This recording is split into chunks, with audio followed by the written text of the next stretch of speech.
Welcome back, and now I have the greatest pleasure to introduce Kevin O'Sullivan. How are you, Kevin? Great, Christina, and how are you? Good. You have so many hats, I don't really know what your title is, so why don't you first tell us a little bit about yourself, and you work with the Biotech and Life Sciences initiatives in the city, so you're going to tell us a lot about some of the outstanding research that's happening there. And I just kiddingly said Brains R Us, but really there's a lot of brains Brains there. are it. You know, there's, what's the product in this state? It's not cranberries anymore, it's brains, innovation, and that's what we're all about in terms of all the wonderful things that the scientists and medical doctors and research centers and colleges are doing these days.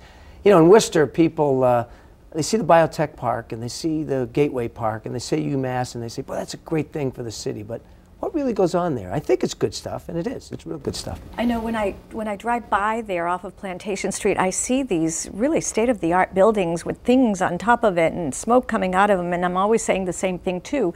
So why don't you tell us what is happening in those walls? Well, one of the things I love about my job is I hang out with people that are smarter than I am, and they're pretty smart. Great entrepreneurs. They're doing wonderful work in research and healthcare in particular. Diabetes, you know, spinal injuries, cancer, oncology. You know, you can go on and on with the variety of diseases and debilitating sicknesses that they're looking at. And we've made giant strides. I mean, just as an example, ovarian cancer. You remember a few years ago, we were getting the treatment, it was an experimental treatment through NIH from a Taxol tree in northwestern United States. Today that's a synthesized drug, which has given new life for many years to people with ovarian cancer, just as one example.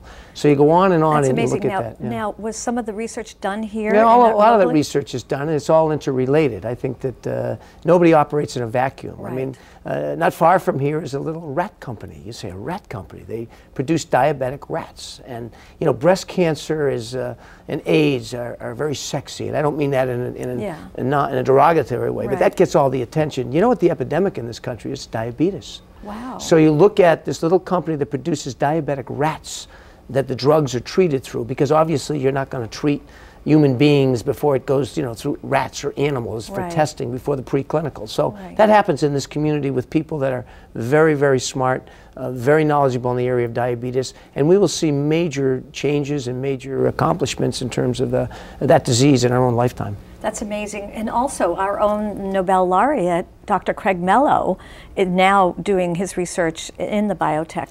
He has really been a poster child for the industry. I mean, just overnight. I think we've had wonderful scientists, and I can name many, but clearly by winning the Nobel Prize and being at UMass Medical here in Worcester, and also starting up a little company, not only through the Biotech Park, but down at Gateway, down at Lincoln Square with WPI, he has really put the stamp of approval on this region as being a robust area, and what I call the other end of the biomedical corridor from Kendall Square in Boston. Yes, that's true. And also, Worcester is the second largest city of New England. When I say that to people who've lived here, they find that amazing that it's the second largest city of New England. And coming back 5 years ago, I think people who come and work here and have come back see it a little bit differently than people who've lived here for the longest time. I was just saying that before. You know, welcome back, by the way. Oh, thank you. You know, we need a lot of energy like you. But you know, I deal with a lot of people who not come from Worcester. And you know, I always say about Worcester, you know, it's a great city to live in and work in, and great quality of life. And you know, one of the strengths, but yet one of the weaknesses, a lot of people are born here, raised here, and die here, and don't fully appreciate it.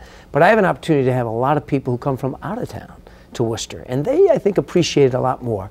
The changing economic and healthcare face in this community, pardon the pun with your Dr. Bentover beforehand, it's just amazing. And so if you look at the last 10 years and the progress that we've made in this community, both from a healthcare point of view and an economic point of view, quality of life, restaurants, all that's going on, it's been amazing.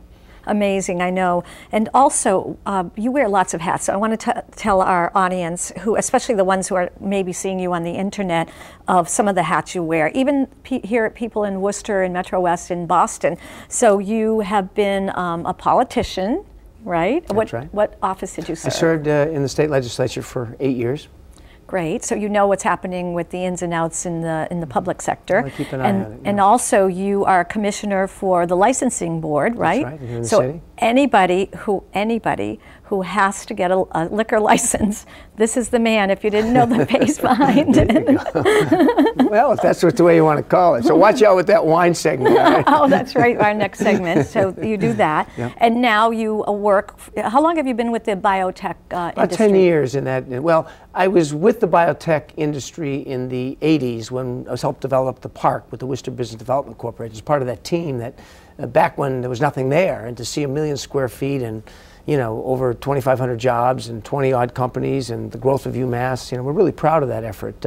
So I was part of that, and I always took up an interest in business development and healthcare, and in particular biotech. And back then people were saying, bio, what? But I think people understand what's going on now. That's great. Now, let's bring it down to, to sort of earth. Mm-hmm. And what can our audience maybe do in order to be, effective or even promote what we're doing here? Can you give our audience, I know I'm catching you off guard here because we didn't say that, but is anything that we can at home do to sort of promote what's happening with the research we're doing, or Worcester or other things? Yeah, number one, I think it's to promote our colleges and universities. We've heard a lot, and I don't want to get political on the show, but we've heard a lot of bashing of our colleges lately, especially through the political circles about payment in lieu of taxes and whatever. I mean, that's foolish. It really is. I mean, we have 12 if colleges? if you ask the average resident in central Massachusetts what's positive about this region, they'll be incredibly effluent about the colleges and universities, the brains and the economic firepower. Those are the things we need to continue to promote.